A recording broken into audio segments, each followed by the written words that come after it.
Hello folks, it's late in the afternoon. I just finished grilling my burger along with some chips and a cold beer, which I'm finishing up right now. I bring along a mug that I put in the freezer so when I have a cold beer, it's truly cold.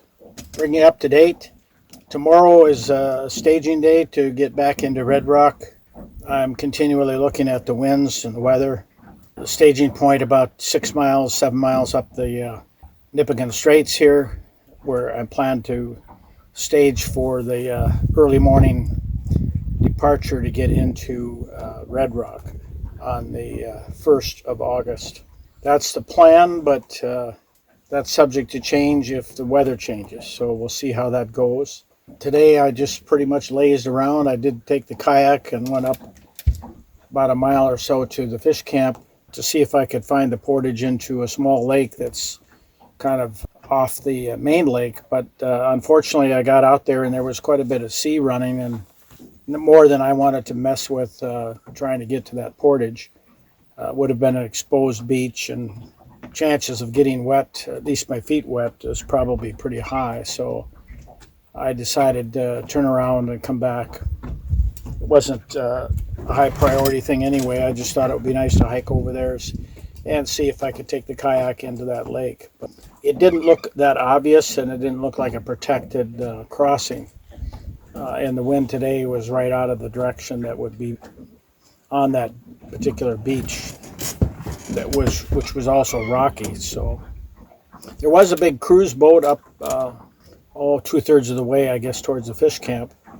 Looked like, reminded me of a Chris Craft, but it was a steel-hulled. Chris Craft were all fiberglass, so I don't think it was Chris Craft, but it had that similar look to it. It's an older steel-hulled boat, quite large. A couple chairs on the beach, but no souls around. And then I looked at the fish camp. That was quiet too, nobody up there. So I don't know if it's just a quiet evening or quiet weekend, I should say, where nobody's around. I don't know. It's a beautiful sunny day, gentle breeze blowing about 10 miles an hour. And, so I've been reading, listening to music, just relaxing this afternoon. I made a really big breakfast this morning, an omelet with bacon and toast and a big glass of orange juice. So I had an extra big breakfast. Ate a little lighter this evening with just a burger and chips. Getting closer to being finished. I've got not too much left in my freezer, so hopefully I'll be on time because I don't have any extra food that I can use in case I needed to lay over for an extra day or something because of weather. So I'm hoping everything will go well. Boat's ready.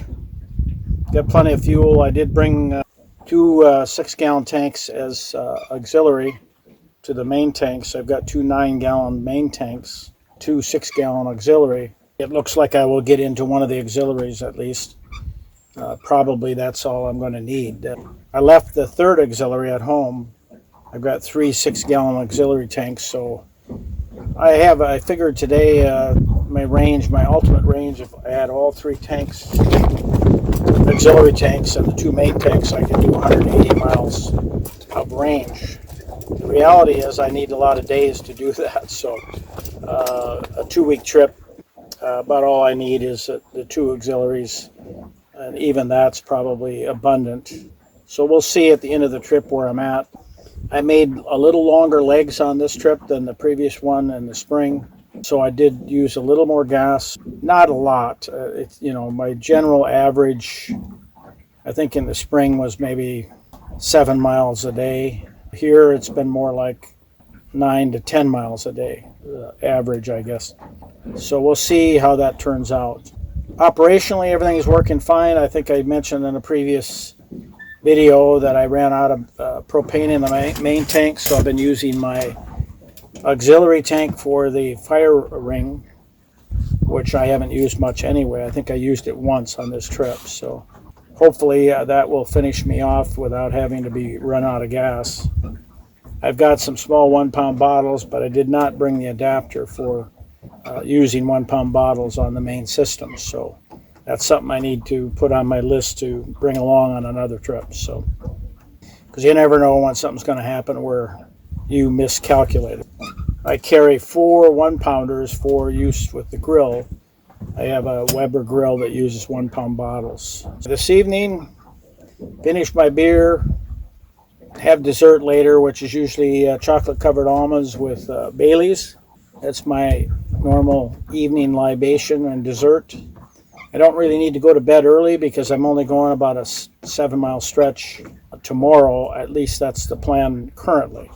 So we'll see what the winds are showing for the 1st, which is Monday, and go from there. So that's the latest update.